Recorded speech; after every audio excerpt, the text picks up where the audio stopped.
There's an expression, you are what you eat. And that's certainly true when it comes to good nutrition.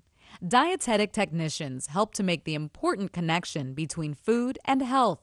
At hospitals, they assist in planning meals that meet the needs of individual patients.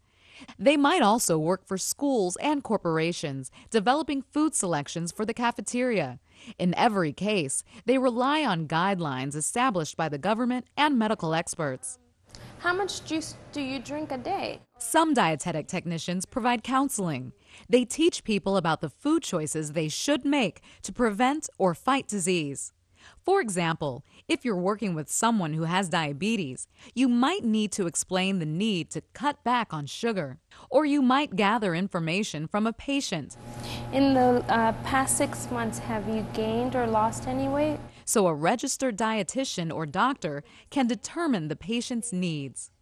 Good communication and writing skills are necessary. Becoming a dietetic technician requires a 2-year college degree from an accredited program. The need for dietetic technicians is expected to grow in the years to come.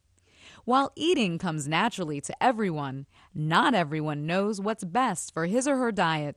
That's why dietetic technicians play such an important role in keeping America healthy.